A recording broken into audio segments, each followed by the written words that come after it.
YouTube channel. And today, as always, I am gratefully bringing Taleem to you on behalf of Masjid Al-Taqwa and the resident Imam, Tariq El-Amin, and the Taleem Committee, which is chaired by myself, Dr. Aisha El-Amin, Dr. Lionel Allen, and Dr. Gloria Bashir. Inshallah, today we are going to have some great information shared with us by four and I'm hoping that Dennis joins us momentarily, but four panelists who I can personally vouch for, their business acumen, their entrepreneurship, and just good all around good folks. And so I'm going to allow them to introduce themselves and tell us a little bit about their businesses. And hopefully I have several questions for them that will bounce back and forth. And if any of you know them, they all have a wealth of knowledge. And so it's going to be a challenge to ask them to keep their responses within a 5-minute time frame so that we can have each panelist also respond as well. But inshallah, without further ado, I'll ask Sister Mariam to start us off, and then Sister Halima and Brother Dennis. If he comes in, Brother Kasib, and if Brother Dennis comes in, he will also kind of introduce himself and tell us a little bit about your business. Sister Mariam. Assalamu alaikum. I'm Sister Mariam. Bismillahir Rahmanir Rahim. Alhamdulillahi Rabbil Alameen. My name is Mariam Muhammad Bia Stewart Ward.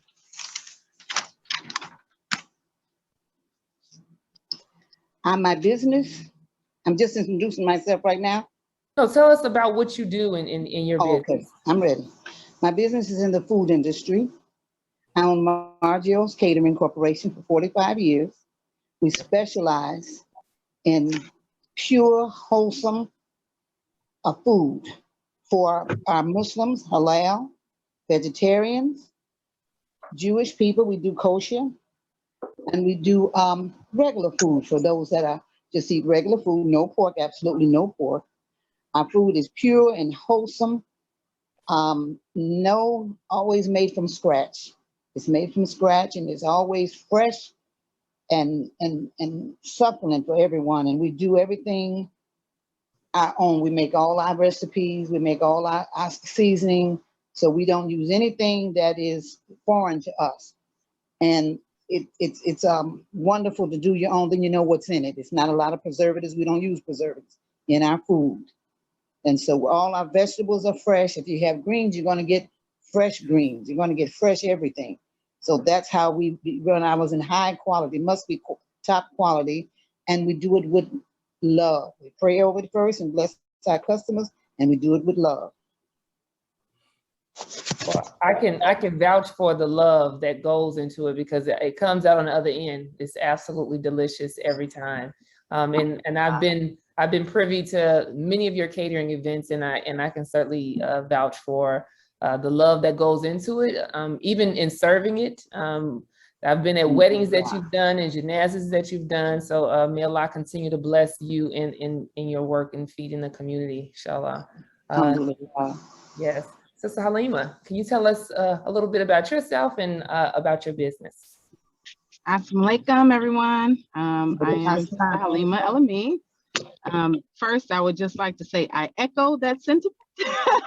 Sister Mariam, you are bomb. I am a newbie on the scene as far as Muslim entrepreneurs. I just started my company, Beautiful Blossoms by Cura, and it is a floral design company. So I just started over the pandemic, kind of as a self-care tactic, almost therapy. And my love for it, it just grew and grew. And I kind of reconnected with my creative passion. The years that have gone on, it's been 2 years. So I've gone from making it a hobby to, being a house florist at a very lovely supper club in Chicago on Garfield Boulevard, doing janazas, anniversaries, birthdays, you know, whatever comes at me, I'm ready for it. And as I said, I'm in the new stages. I'm a newbie with it. I am just very blessed and very grateful and thankful to even be on the panel with you all, successful business owners. I'm looking to learn. I'm looking to share. And that's all I have for you now. Look, Sister Halima, I can say again, I have had some of the most beautiful flower arrangements delivered for Mother's Day, and when I'm being a really good wife just because, and they are exceptional. And I can tell, just like Sister Mariam, that they're made with love and care. And so you're just getting started, but inshallah, I see big things for you in the future, and I look forward to supporting that. Inshallah. Inshallah. And Brother Kasib. Yes, ma'am. Please let us know who you are and what you do. Assalamu alaikum. My business is K.R. Abdullah and Associates, and I'll give you a little background on how I got there. I'm originally from New Jersey. I've been in Chicago for 46 years. I'm a CPA for about 22 years. I have a Bachelor's of Arts in economics and an MBA in accounting. And in addition to that, I've got 33 years of Quranic teaching from Imam Muhammad. I got here in '75 and encountered the Muslim Men Association that I found out later on just by coming together, a bunch of contractors. They went through millions of dollars. And I bring that up because I also observed that the South Side and West Side of Chicago was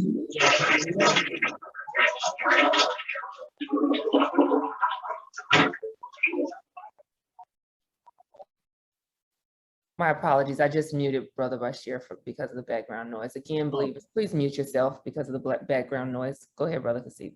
Yeah, I noticed that, and a lot of what I'm telling you is hindsight, but I think it's extremely important, particularly in the times that we're living in. The greatest Black Wall Street firsthand was the South Side of Chicago in the 60s, 70s, and 80s.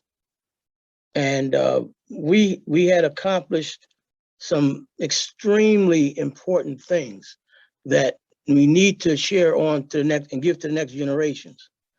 We had our own businesses. We had the 3 largest African-American businesses in the country. Soft Sheen, Johnson Products, Johnson Publishing. These were multi-million-dollar companies. So, but in addition to that, closer to home, I was able to observe firsthand the educational successes that we had accomplished here. And these need to be passed on.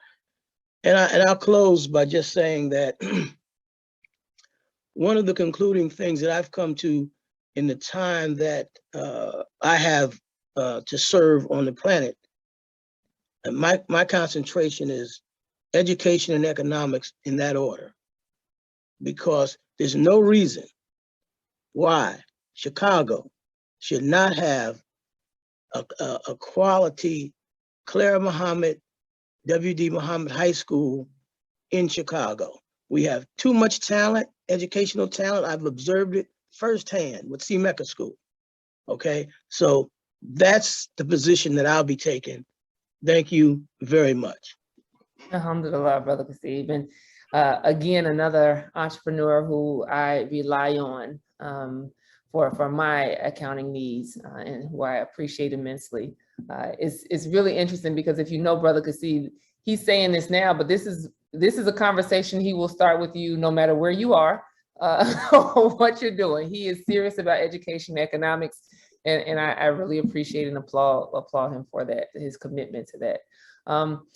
Now, I know that you all have had some challenges, like all businesses, right? You have success, but you also have challenges. And I'd love for you to share with the audience some of those challenges and those successes. Because as we think of ourselves in businesses that we may want to start, what are some things that you've run into that we should be aware of or kind of be on the lookout for? And we'll go in reverse order and start with Brother Kasib. Okay. I backed into entrepreneurship pretty early. Initially, before I was recruited to come to Chicago, I worked in New York at a large accounting firm, and I discovered that you know, they really didn't need me there. You know, it was like an experiment that they were doing with African Americans at that time in the early 70s. But so what I had decided to do, because I had just become a Muslim in Newark, I decided to, my father decided to open up or to buy a 3-flat. He was going to stay on the second and third floor. My family and I were going to stay on the first floor. Now, I'm telling you this because, again, you know, the times we live in, at least for me, dictate the approach that I try to take to, number one, taking care of my family, number two, fighting against oppression. Okay, so I was going to start my business, and this is one of the challenges of a business. Where do you get the money from? How are you going to pay your rent? How are you going to pay your overhead? So my solution was, we buy a 3-flat. It just so happens this 3-flat had an enclosed front porch. Okay, and it was heated, electric, everything in there. That was going to be my office. Now, I'm coming out of working in New York, making pretty good money, and so I'm going to start a business. But here's the thing: I eliminated the overhead, because the tenant on the second floor was going to pay most of the money. My dad and I was going to divide up the difference.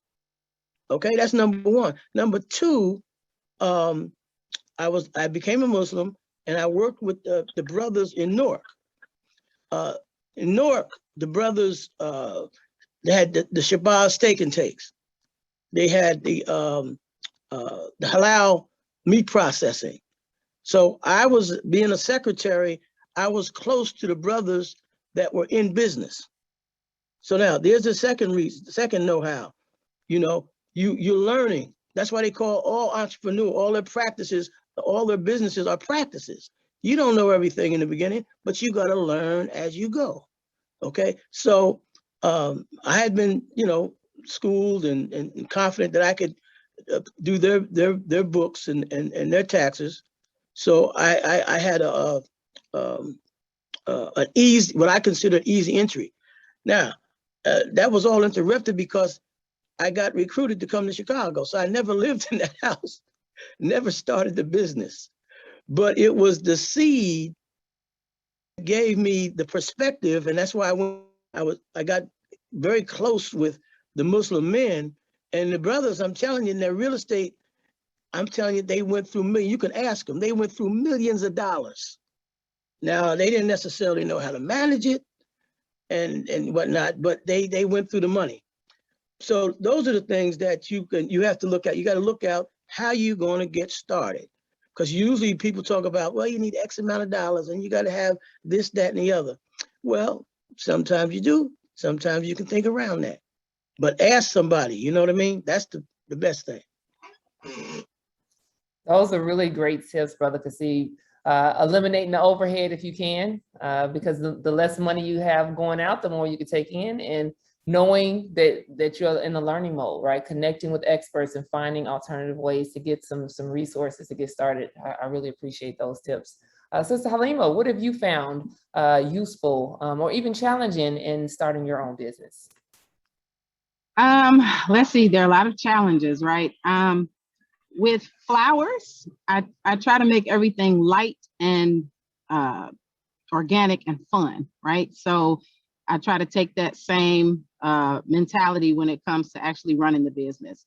The flexibility is very important, to be able to be flexible, especially with what's been going on as far as the economy. You know, it's just up and down and up and down. Are people spending money? Are they not? I'm sorry, my window is so pretty loud. Okay, there we go.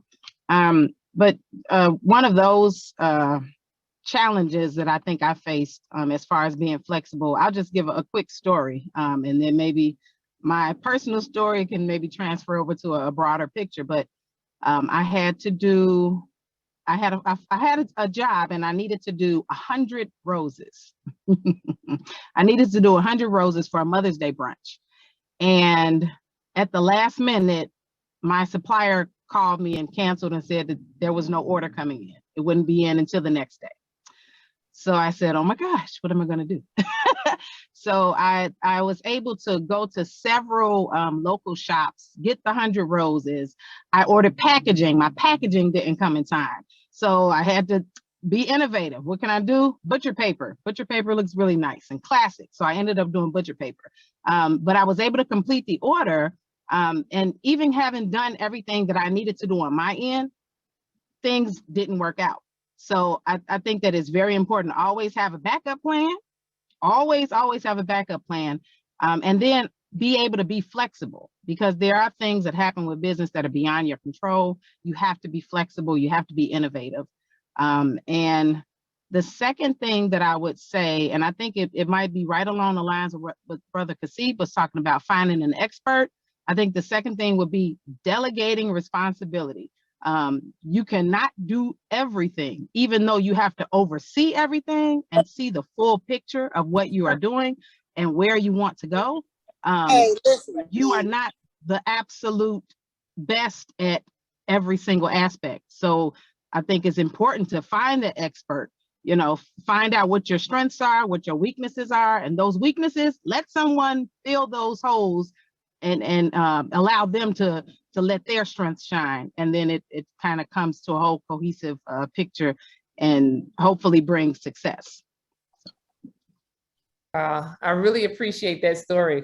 Like, I'm almost cringing, like, oh, what, they didn't come. Like, I can only imagine. You're like, oh, I can't not deliver, right? How do I make this work? And so I think those are really good tips. It's going to require some flexibility, because things don't always work out the way you want them to work out. So in delegating responsibility, I think for me, and I'm sure some of you out there, even though you may not admit it, that delegation of responsibility with something that is close to your heart, it can be challenging. But burnout is real, right? I was in Havana and you heard the phone. I was in let me mute CIOGC, because I do hear you. Again, if you are not speaking, please mute your microphone. Sister Mariam, so we got several challenges and tips, and I know you have a wealth to add to them. Please talk to us. You're on mute right now.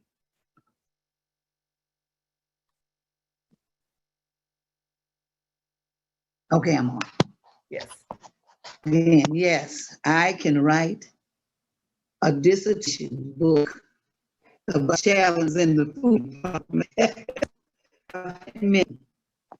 I won't go through all of them because you have to. I always use the word duplicate. You have to duplicate yourself in business. I've had many challenges. And like Brother Kasib said, the first challenge when you're a small entrepreneur, you're going into business, you need money. You need money. So, but I was blessed. I did have some money, but your some money is not always enough. But I worked it so. I bought all my equipment used. So I wasn't in debt with equipment, paying big bills of equipment. So if you go in business, try to go to places, wholesale places where you can get depends on what business you're going into. I bought my stoves, my different things, I bought them used. So I didn't have debt, a lot of debt when I went in business. That was a great help for me. But one of the challenges in running a business, you're no longer on an 8-hour day. You work many hours working for yourself. Sometimes I was in my shop overnight. I had my children's shop. I made pads for them in the window, and had curtains up where I can close them. So you are always reinventing yourself in business, always. And another challenge is you got to find people with good work ethics, good help, because everybody are not work people.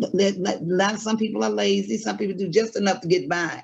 I've always taught people that you do more than what you're being paid for. Always, that's part of business. Do more than what you're expected to do.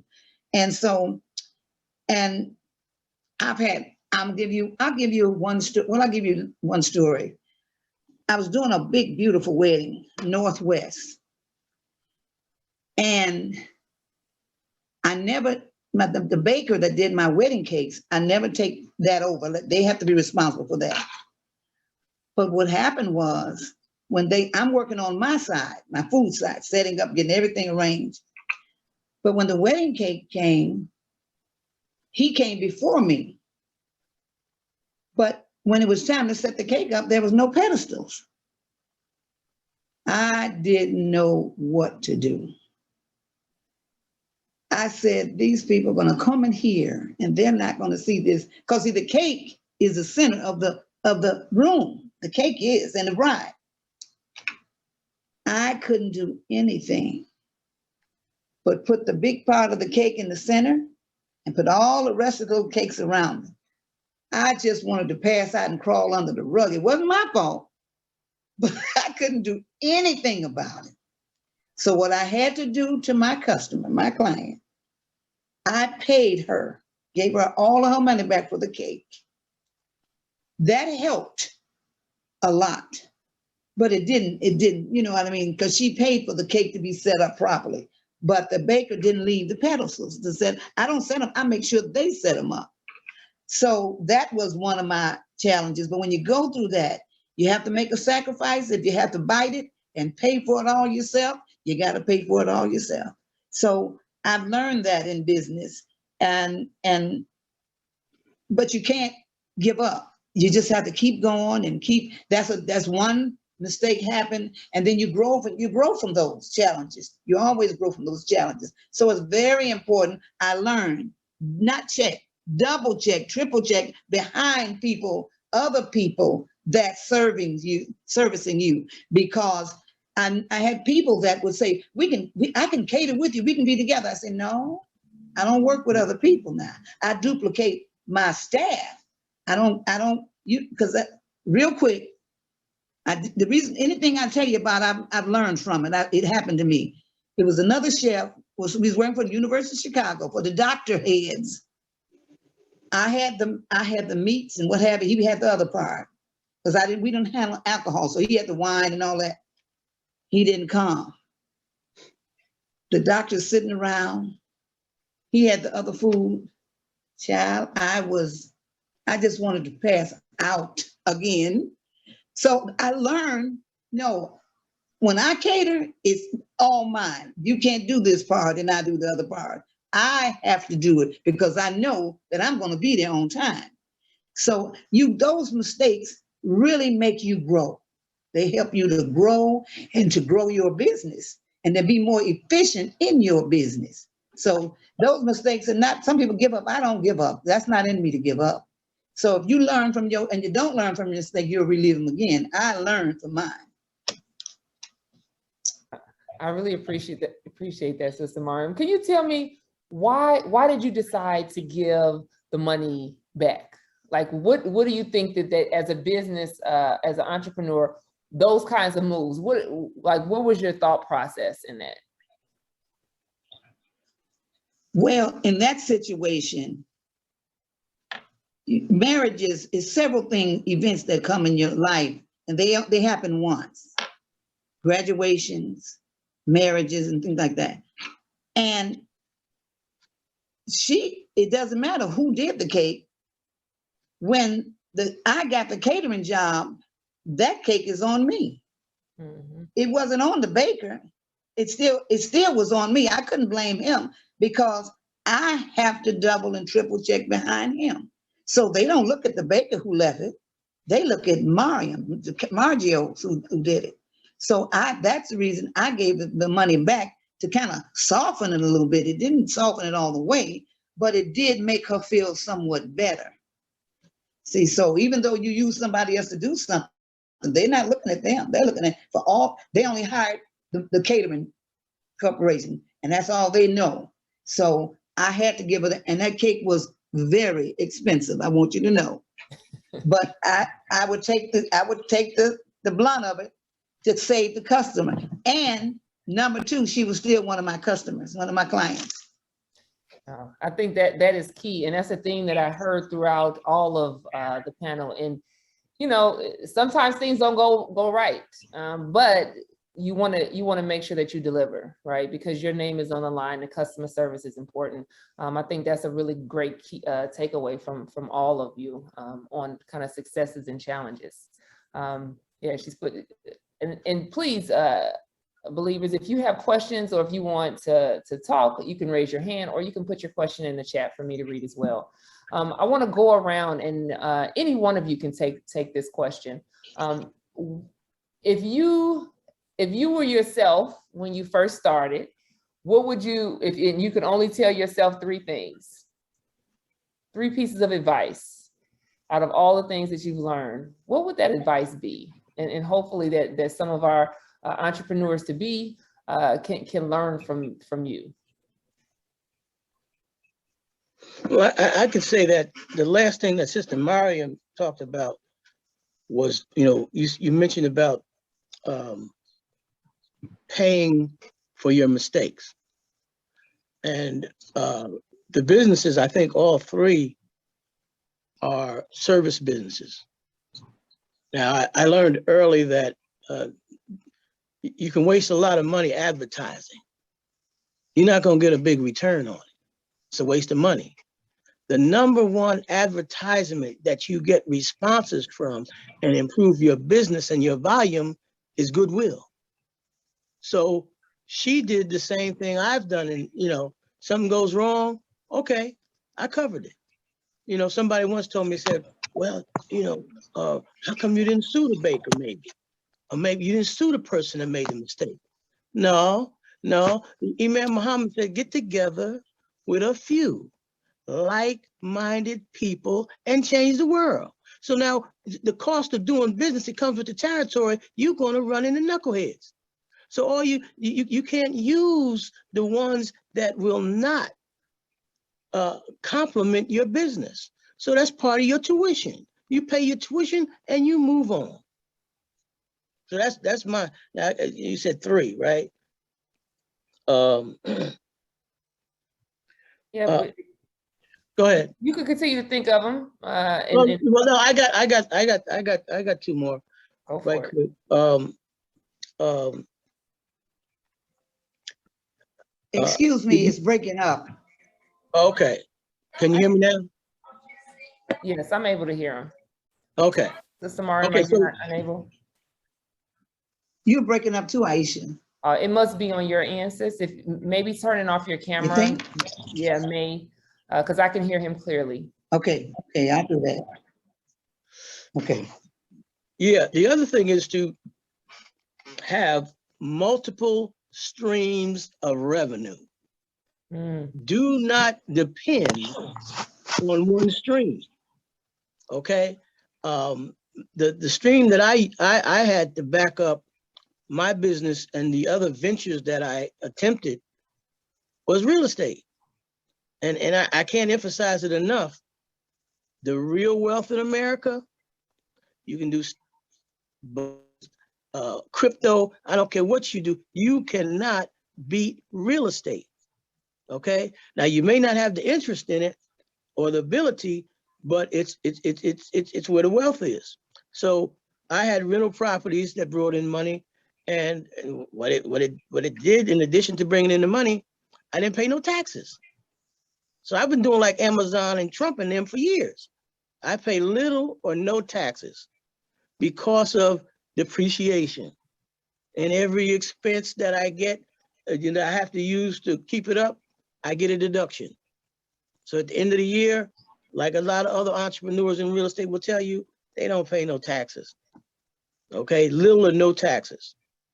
And of course, the other thing, again, is can't re-emphasize enough, like-minded people. You know, you got to find like-minded people. You got to read the market. You know, the market changes. You know, right now, real estate, for example, is going up like crazy.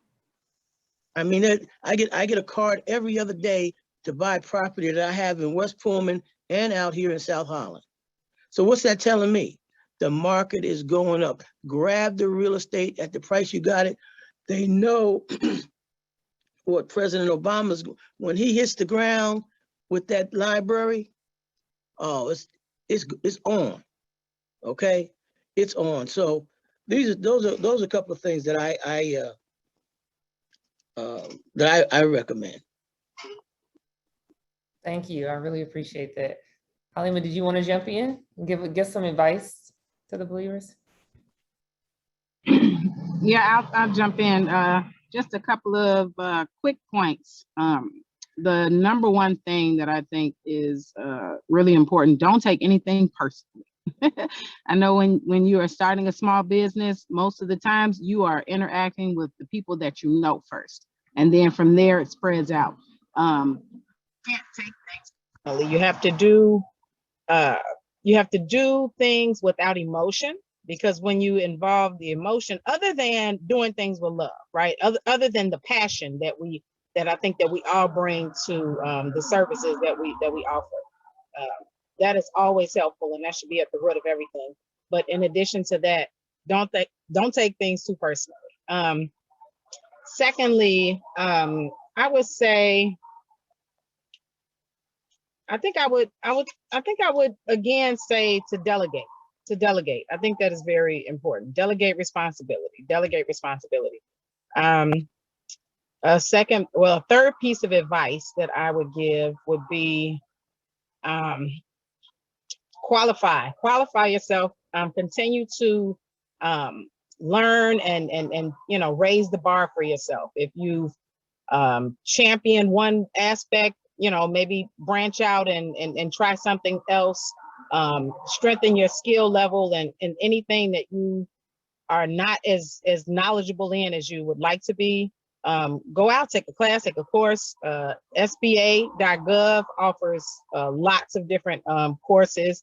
I think you'll be talking about those things later, but yeah, those are my few pieces of advice. Thank you. Really appreciate that. So Samar, are you able to hear us, anybody with the camera off? Yes, I do. Very good. Wonderful. Very good. And I'd like to add a few pointers. Please. The first thing I say, whatever business you're going into, learn, research it, learn everything you need to know about that business. Go around people that has a similar business to yours. Go talk to them. And like I said, there are books that you can get, you can learn from, but I like firsthand learning. I love to read. I studied when I was going into business. There's certain books that I read to prepare myself mentally for this business. And I wanted to, you know, we're only human. And you can be, especially when you're younger and you're starting off, you'll be so eager up, and then sometimes you have a downside. So I said, let me get this mindset together so I can continue, because there's always a spiritual aspect to everything, even in your business. So I said, let me get this conscious mind. Let me stop weavering up here in this head. So the first challenge, my spiritual books, you know, I always go into Istikara with Allah and ask for direction. Then I'm a reader. I love books. So as the book, it's two books that just, well, this was a book I just the titles, the title just had me going, which was by Dr. Joseph Murphy, The Power of the Subconscious Mind. Very interesting book. Very, very interesting book. And I read that book, and that really helped me. And there's another writer, but I had her CDs, and I wasn't looking for this particular author because I never heard of her before. And I was in the library, one of the bookstores, and this set of CDs was on the floor, and I kicked it. And I said, and then I picked it up. It said, "Excuse me, your life is waiting."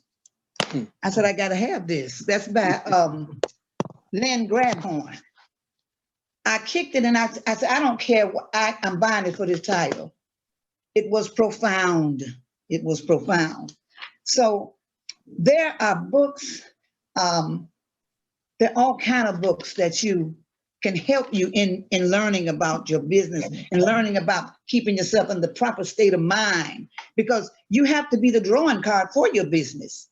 You have to know how to deal with people. And like my little sister said, don't take it personal. You got to be in a mindset where you're not always on the edge and back and forth. You really have to be centered when you're in business and when you're learning about business. And I say do the research, learn everything you need to know. And in my business, every business is pricing. You don't want to charge somebody $1,000 for something that they can get for $100. You don't want to. You want to deal with not one. You want hundreds of people. You don't want to charge people a lot of money for a couple of items. Then you can't get the big picture. You miss out on the whole big picture when you do that. So you find out your pricing, so you can be balanced with the system, because some things are much too expensive and it's not worth it. So you have to find out everything about your business in order for you to be successful. And you have to keep your product quality, a quality product. You don't, in my business, mine is based on recipes. If that recipe is selling like hot fire and your customers love it, don't change it. Give you a little story. I had a lady working in the store with me, my first shop on 79th in Indiana. When I don't have people handling my food. I don't have, as long as I've been in business, I want y'all to know this, no outsiders have ever handled our food. No Christian hands was on our food. Our food is always done by us in there. So this sister was working with me. I lost my guy, my witness. We were doing the dough it was Mariam's Catering and Tart Shop. I made all kind of tarts, all fruit, all kind of tarts. And your customer know the taste of your product. So she was angry at her husband, and she was kneading the dough. You knead the dough too hard, it gets tough. And she was cursing under her breath, but I could hear about her husband. I said, I said, "Oh, honey, no, sister, we don't put that kind of energy in our food. You can't do it. If you're upset, why don't you take a time off or just come back tomorrow?" So that wasn't enough for her. When they tasted one of some of the tarts that people are used to tasting, they said, "These are different. These don't taste like the one you made." She had changed the recipe. Yes, I had to get rid of her because her intentions were not well. People that work with my food, you got to have good intentions. See, a lot of people, metaphysically, they say they sick. I ate something wrong. By the time, it's not that you ate something wrong. It was the spirit in the food that was making it for you. If that person, now this is my faith, I believe in this from the depths of my soul. If you're full of hell, you're cursing all over this food and all of that, that energy is going into that food and will make somebody sick. One more thing.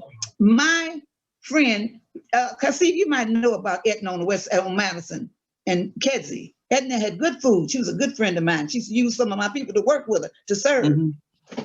I walked in there, honey, she be MFing her workers. I said, Etna. I said, Etna, now you know they have sabotaged. I said, I know I've eaten some spit. in my food? I know I've eaten some spit in. I said, because you're cursing everybody out. She said, I don't give a bluck about nothing. These comes on. I say, Edna, stop it. And I stopped eating over there because I know they did some. I know I ate some spit. I know I did. So, but you can't curse people and think they're going to treat you right. These are adults. I had adults, young adults. I treated everybody with respect. I didn't show out, take them publicly and embarrass them. I take them in the room. I say, now, what did you come here? Tell me what you came here for. You came to give me a good 8 hours of work ethics, didn't you? I say, why are you on your phone? Why are you on your computer? That's not a part of this business.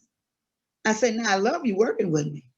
I say, but you gonna fire yourself, and I'm gonna have to get rid of you too. So, but I didn't embarrass them publicly. And they would call me auntie. Okay, auntie, I got it. I'm fine.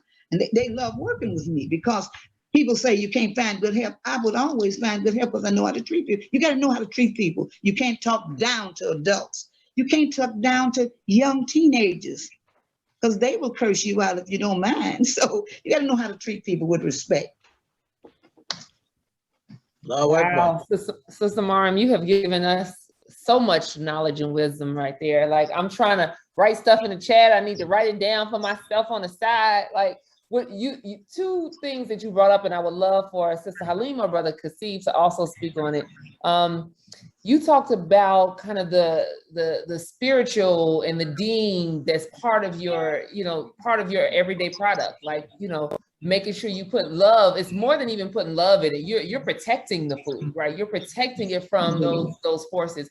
And you also told us about some of the books that have helped you along in your journey. And so, Sister Taleem or Brother Kasib, if you have books or webinars, or like, what do you do for that? And you've all said it, like that learning mode. What are some of the spaces that you go to, and how do you see your deen impacting your business? Taleem, you want to start? Yeah, just a couple of quick thoughts I have on it. I also pray over my flowers. So that's whatever right, it is that I do, whatever it is, because I feel like I guess I'm a what do they call them? Tree huggers. I'm a bit of a tree hugger. I've always had a strong connection with nature around me, always. And I feel like well, it's not a feeling, it's fact, right? Energy never dies. It just changes form, it changes shape. So I feel like the energy that we can speak into things, as Sister Mariam is talking about, you can speak some bad energy into things. I feel like we can also speak healing into those things too.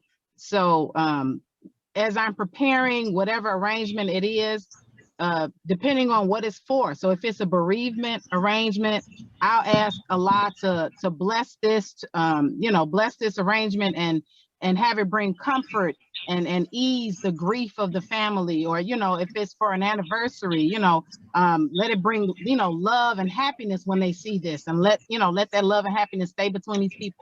So I think that is a very important part. And growing up in the community that we've all been a part of and working in all these years, it creates a different impact. And I think the people around you, when you are surrounded by good people, by God-fearing people, right? You transfer that over to your business. You don't try to slight anybody. You don't try to get over on anybody. As Sister Mariam was talking about, you demand that good work ethic. You have these you have these business practices that are more so of a moral practice that you can encompass in your business and your plan and have it move on from there. So and I forgot the other thing I was going to say. So that's great. And if any recommendations that you have for folks, but we could stay on the moral piece. I think Kasib, I see he's trying to get into the conversation a bit. So we'll double back to you, Halima, if you have some suggestions. Yeah, really, I mentioned the 33 years of learning Quran under Imam Muhammad.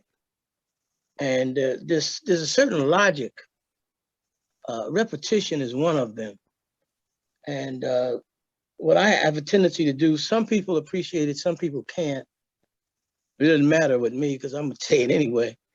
And because the Quran is, I mean, it has a logic that I can't avoid, really, you know. So situation comes up and I see a parallel, I'm gonna quote the Quran.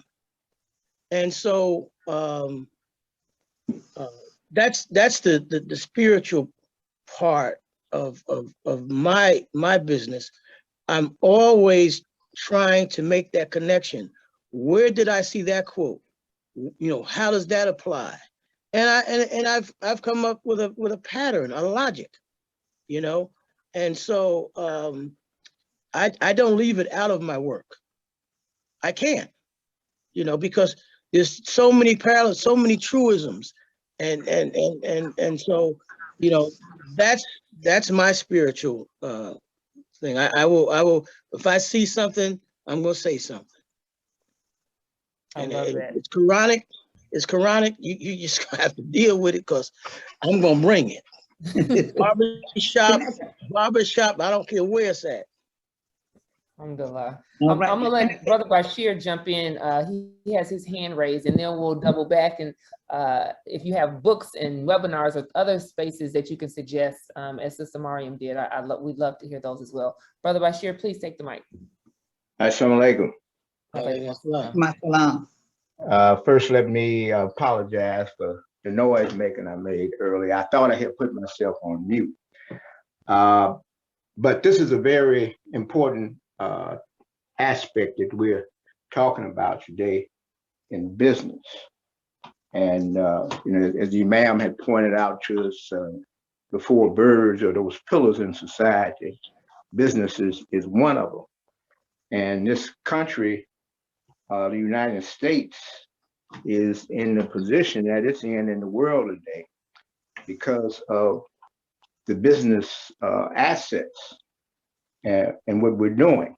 And these four panelists that we have on here today, and I wish Dennis had got on, if we would just think about, if we didn't have just these people in our community and business, how deprived we would be. And this is just a very small portion of the business people we have. And it should be much bigger, but I'm just want to stress the importance of business. I'm glad you had this topic today. And as Kasib has mentioned, the Quran is stressed in the Quran. When we go to Jummah prayer, Allah tells us after the Jummah, go back into the traffic of business. Also in Prophet Muhammad sallallahu alaihi wasallam, I heard an imam in a khutbah said one of the first things he did when he got to Medina, he went to the market there. And he seen in the market that the Jews at the time were controlling the market. And he said, no, this can't be. We have to be in control of the market. So these are just two aspects that I wanted to present to us, that the importance of business. And we have to stress this area if we want to have the kind of life we have, because business provides all those things. It's the wealth in the community. It provides then that wealth in the community will give us the resources to have a strong educational system, have a strong cultural system, and a strong governmental system. Even when you look at our governments, when the government's in a situation like that, they go to their strong business people, and those strong business people are influencing government and government policies. So I wanted to offer that. Thank you. Thank you, Brother Bashir. And it was not my intention to put you on blast, but I wanted to make sure that you knew, just as I was looking for the mute button, so that you wouldn't say anything that should be private in a public space. I know that sometimes we all unintentionally have done it. So me alerting you as I'm trying to find the mute button was just to make sure that we didn't cross those lines. Inshallah. Yeah, well, like I said, I thought I had put myself on mute when we began, but Guess it didn't happen. Thank you. No, absolutely. Can I say something? Please. I wanted to say this. It touches on what Brother Kasib says. We're taught, I've always been taught, you don't do anything without putting Allah in it first. I have certain dhikrs, certain salawats that I do when I don't do anything without putting Allah in it. That's where your success lies. If you put him in it first, you can't lose. And I got certain prayers, certain dhikrs, certain salawats that I pray before I do anything. And in my business, I do it every day. This is part of me, just like the breath I breathe. I've been doing this since I was a kid in school. My mother taught us this many, many years ago. And it was, and another thing I wanted to say, you got to have a good accountant when you're in business.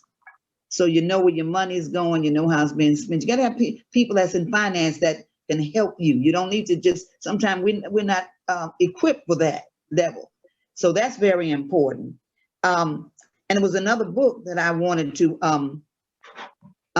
it was two books that was good. The Seven Habits of High Effective People by Stephen R. Covey. And this other book was by, it's a Serving Up a Startup. This is by Stephen Hoffman. Those are all good books for people that are searching, want to be an entrepreneur. Those are Never excellent. give some of y'all probably heard me say, never give the best of your life to any man, give it to yourself. See, some people work all their lives and they're so tired, they really want to do something for themselves, but they're too tired to do it or they're too old.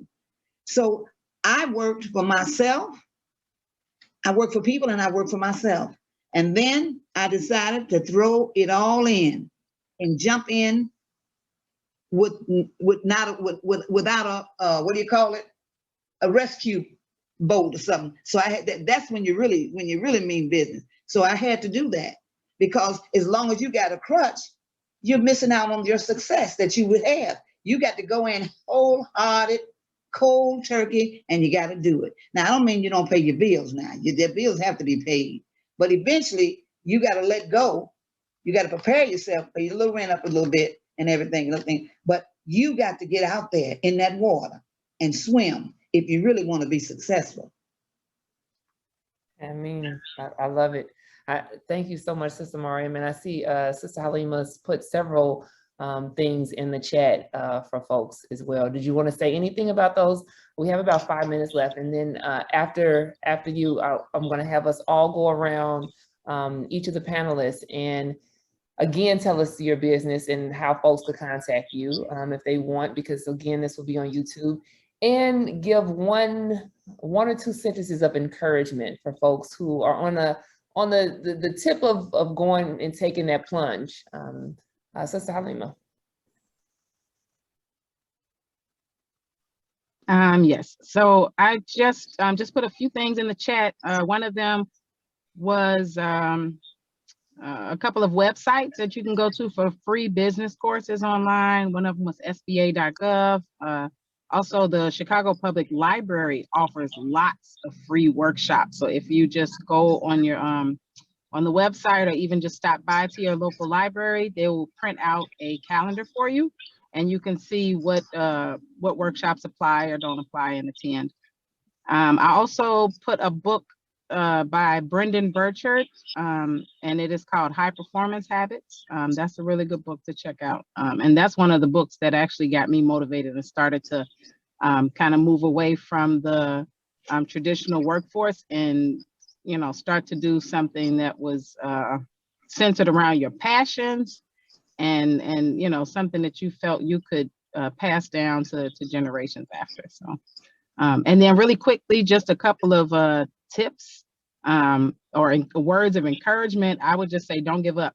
I'm very thankful to be on this panel because I am soaking up all of this from Brother Kasib and Sister Mariam.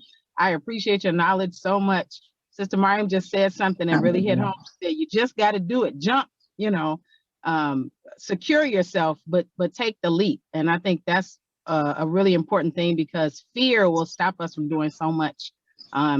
Fear will stop you from living. So you got to get past that fear and say, you know, alhamdulillah, whatever happens, happens, and you have to go for it. So I would say, you know, don't be afraid. Don't let fear stop you. Do it. You know, the worst that can happen is if you fail. And if you fail, then you've learned something. So did you really fail? You know what not to do. So Thank you, Sister Halima. How do folks get in touch with you for all of their floral needs? For your floral needs, you can get in touch with me. I'm on Instagram at Beautiful Blossoms by Cura. You can also email me at beautifulblossomsbycura@gmail.com. I'm going to also put that in the chat as well. And I am available for all of your floral needs, funerals, janazas, birthdays, weddings, anniversaries, also holiday events for, you know, table settings and all of those good things. So Wonderful. Thank you. I'm going to put in the chat.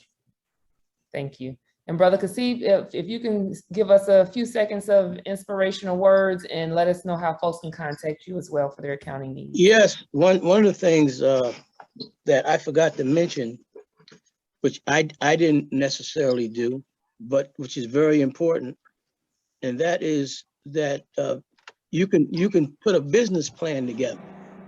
You know, so nothing is in concrete.